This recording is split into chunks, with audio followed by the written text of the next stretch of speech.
Now this was a blast from the past for me with that starting sound and the loading screen intro with that music playing. It brought back a load of memories with this game.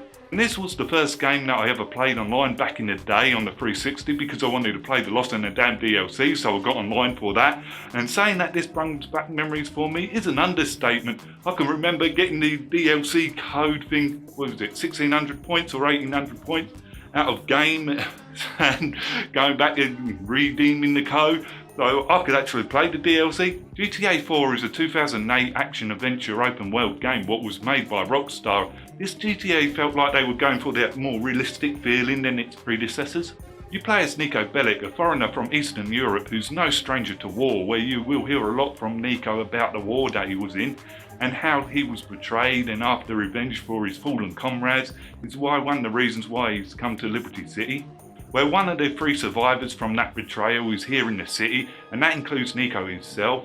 And there's another plot going on with the diamonds that are on the ship that Nico arrives on. And as Nico climbs the ladder to achieve the American dream, just like his cousin been bragging about in his letters to him, how he's got this mansion and living the high life. And you quickly find out that Roman was talking shit, and in fact it's the opposite, where Roman is in debt with loan sharks. So Nico's trying to get money and doing odd jobs, trying to get his cousin out of the debt with the loan sharks. And it goes one thing leads to another, and Nico ends up going down the rabbit hole of Liberty City's crime and corruption.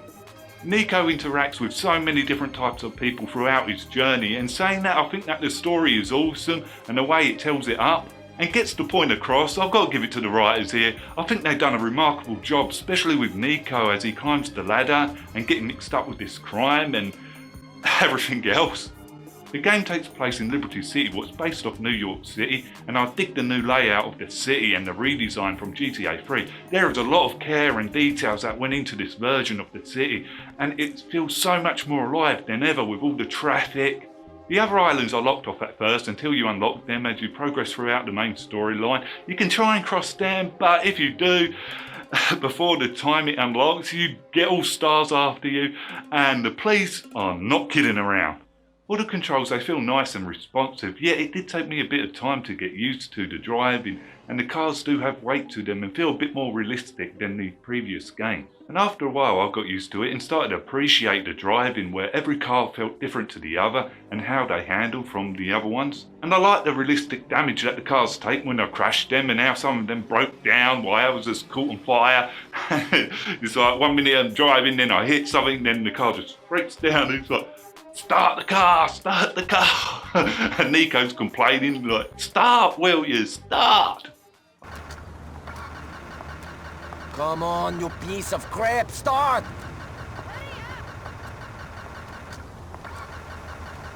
Will you start?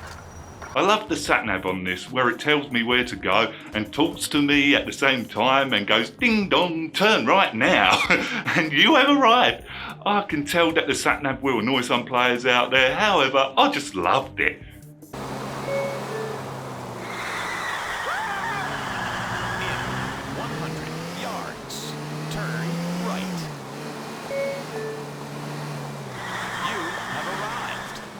I found the combat weapon fights were much improved from Vice City and San Andreas, and having the ability to take cover is a great help from its predecessor. I felt more engaged with combat than in the others, and I thought it was a good idea how it tells you how much health an enemy's got and if they're wearing armour or not with the little circle. For the AI, they're okay, except I found that they could not shoot well most of the time in missions. However, if I had all stars after me, then I pretty much found out that I was fucked. It's like they're all expert snipers or something, and I couldn't really last more than 2 minutes. The inventory system is okay, you've got to cycle through the weapons to get the one that you want. There is no quick selection to my knowledge, and it is pretty much a bit outdated, yet it gets the job done. There is a limit on how much ammo Nico can carry for each weapon, and there are underground weapon shops in Liberty City where you can buy guns and ammo from them, and you unlock new weapons later on as you progress throughout the story. It doesn't give you free range right from the start, it paces it out throughout the campaign, although most of the time I didn't feel like I had to visit the weapons shop, where I just picked up what the enemy dropped most of the time. It seemed like more than enough ammo for me throughout my playthrough. I found most of the main missions interesting and how it was telling up the story. Some missions are heavily scripted though. I mainly noticed this on certain chase and kill missions. They seemed invincible until I got to a certain point on the map, like the motorbike mission, where it had me go and chase this biker and I could not kill him until I got to the bridge. To me, these chase and kill missions did overstay their welcome a bit. There is quite a few of them like this one. However, when I got to the good missions, they came out swinging. I enjoyed playing the bank heist, shooting my way out and going through the subway, and the kidnapping with the pink car that Nico pretends to be interested in buying. And then there's an argument behind the wheel where she is trying to take control of the car, and I could tell that Nico could not stand her right from the start. It's way from Stop this thing, you slime bag! Stop being such a fucking bitch! I know, I love playing the bad guy. Again! And I can't forget the museum with the deal. There's a lot of good missions what are well written out there. And it's missions like these that I was completely glued to it and couldn't stop playing. And there are small choices to make at certain parts of the game, such as kill this person or not, or get revenge or make a shitload of money. Some of them do have some consequences to them, but did surprise me, and I really did adore that Rockstar did this. There's a lot of side activities and missions like bowling, taxi, race, vigilante missions. There's quite a bit to choose from in your off time, and that's what I enjoyed about it, that I could just do these at any time after a mission in my spare time. The checkpoint system sucks in missions. If you fail and you're almost to the end, it's back to the beginning of the mission again. What did annoy me more than once. There is fast travel available with these taxis, and I thought that it was a good idea, and I used the taxi system quite a bit to get from one point of the map to the other. You can buy clothes from certain stores, except if I'm comparing it to San Andreas, you don't get much as an option, but you can still miss and match clothes all you want, although it feels like a downgrade from San Andreas clothing. You can go out on dates and spend the night out with your friends, and if you get their approval high enough, you get a perk like Lawyer Girl can get the cops off you, Roman you get a taxi to pick you up, and so on. And I can't forget that there is a wanted level with the stars as in previous GTAs. This one there is a red and blue flashing circle. What gets bigger the more stars that are on you, and to lose the cops you've got to be outside the circle what indicates on the map or the mini-map. Only the cops don't mess around. I found that once when I got to 3 stars and higher, it gets incredibly difficult to lose them. You do get phones to socialise with your friends in game and to play multiplayer, and the characters will phone you from time to time.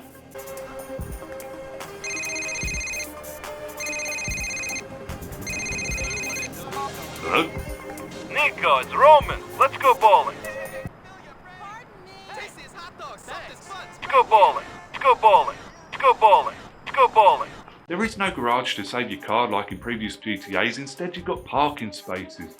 And they do work, what I found out, and the ragdoll physics are impressive all the time, especially when Nico goes through a car window shield. There is a lot of good music and radio stations to choose from, and the talk show radio ones as well, which is one of my favourites, but I can't really play any of them for obvious reasons.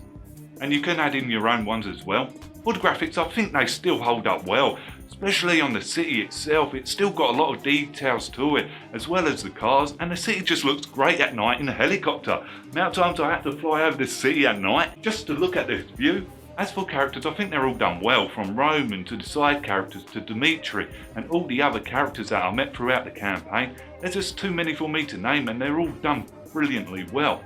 Nevertheless, there's one character that stuck out from the others to me, and that's got to be Brucey. This guy's just off his rocker and very hyperactive. I thought this character was one of the best in the game for me. The guy just made me laugh on so many occasions. Some of the cutscenes seem a bit choppy where it switches from pre-render, or it could be the drop to 30 FPS. It's weird where I was getting something like 60 and then it goes to 30 or pre-rendered. It really does stick out, but this is just for the PC version. But when I was playing the 360 version, I did not notice this. This is probably where it locks it down to 30 FPS.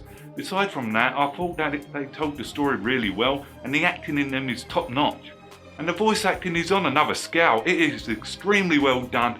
Also, it's one of the best parts about these cutscenes. Every person that I came across seemed to have their own accents and the way how they speak, what added to the immersion of this world. What's up, man? Streets, man.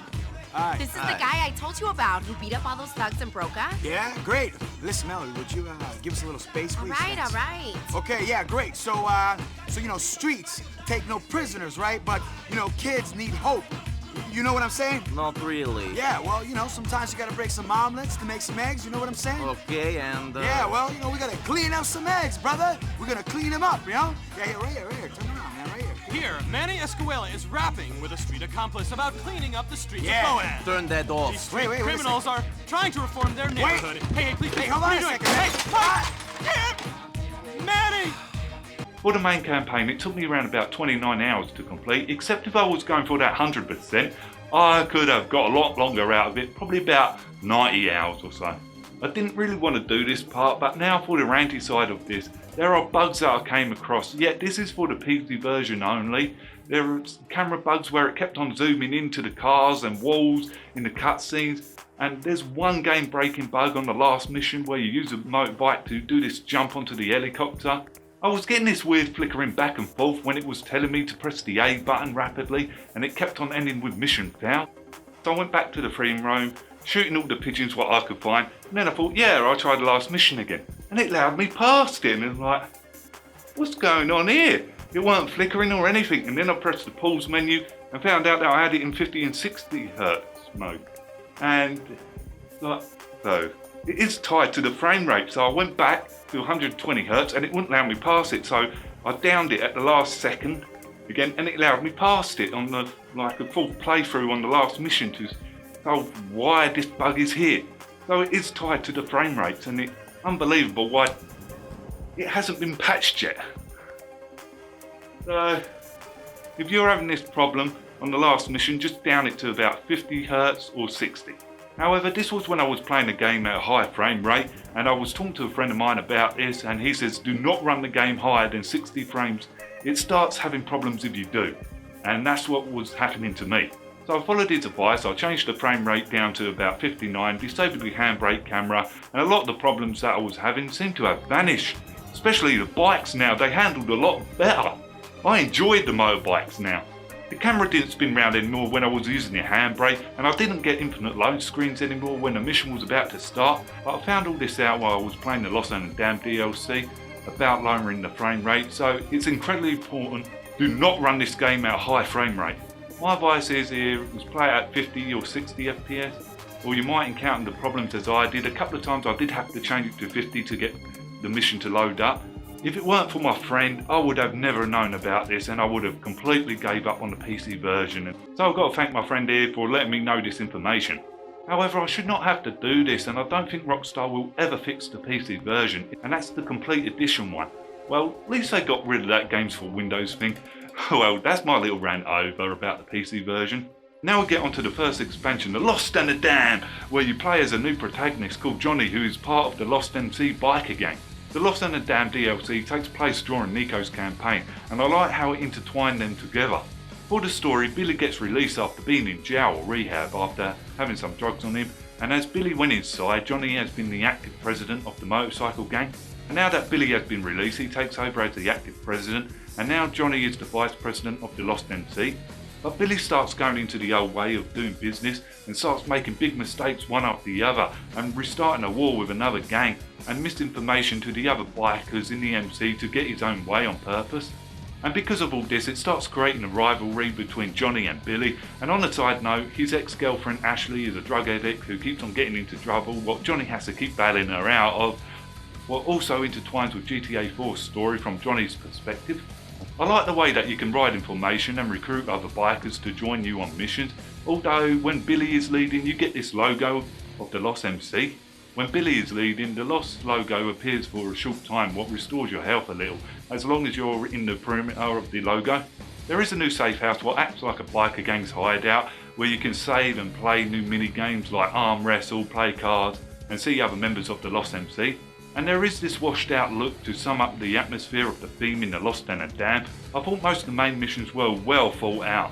There's none of this chase to the certain point of the map and then you'd be allowed to kill them. It's like, you can do that straight away now, which I like because it was not scripted. Like in some missions in GTA 4's campaign, and I enjoyed the way how they made a lot of the missions engaging and spread out the variety of them. One minute I was stealing bikes, the next I was in an all-out war, and then I was rescuing someone from the airport. And the one thing that this expansion does really well is that it didn't make me feel like I was part of the Lost MC biker gang. As for characters, I think they're all well done, but I could not remember most of them. The only ones that I remember are Billy, Johnny and Jim. And that's it. Even though I found the characters forgettable, I know that they were well done. It's just that I found GTA 4 characters were a lot better than this. Now we get on to my favourite expansion pack, the Ballad of Gay Tony. As soon as I went into this, the atmosphere is completely different. It's a lot more upbeat, same with the theme, and that starting theme kind of just made me dance in my seat.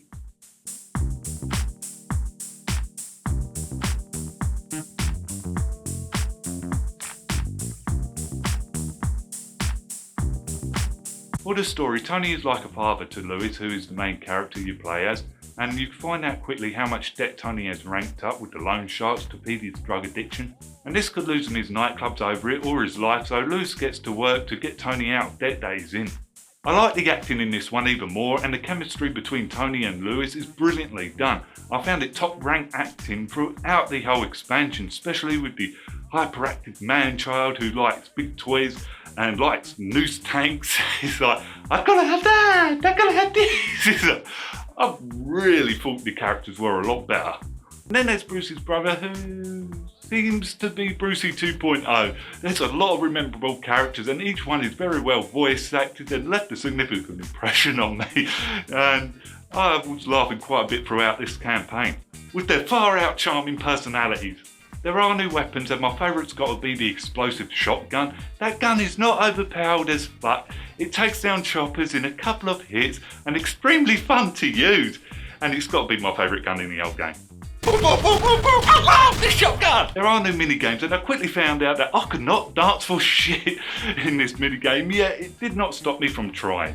There are side activities, fight club, parachute jumps and club missions where you can go around being a security guard and help the nightclub out. Lewis has one safe house what's in the middle of the island.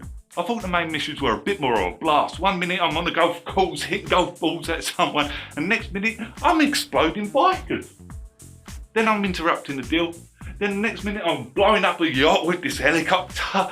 And then the next I'm stealing a train car, an ordinary train car for this man-child. And once when I thought that I figured this game out, it had me dancing in another mission. I just loved the way it just spread it out and say, right, you're doing something different here, you're doing something different there, and something different here. I just loved it. I thought these missions were well designed and I never felt like it was a chore to do at all. There is an end mission scoring system in this DLC, what acts like a checklist, what you can play later on if you're going for that 100% and just want everything perfect. I also like how all three campaigns tell you a bit about the diamonds and what happened to them and the journey of them throughout the three characters storyline and how they slot into each one and what happens to them. I also like how all three characters interacted with each other at some point in the campaign. It's like through the main campaign to the side ones of the Lost and Damned and the Ballad of Gay Tony, they all interact with each other at some point. And I thought that was amazing. It's like, oh, I'm getting three sides of the different stories throughout this campaign and they all add up. And I really did like that, how Rockstar pulled it off, because it shows how much they cared about this campaign. So in the end, I thought GTA 4 and the expansions is brilliant and I had fun playing this game again. So have you played it? What do you think of GTA 4 and the expansions? Leave it in the comments below. Until next game, I'm going to finish off my coffee.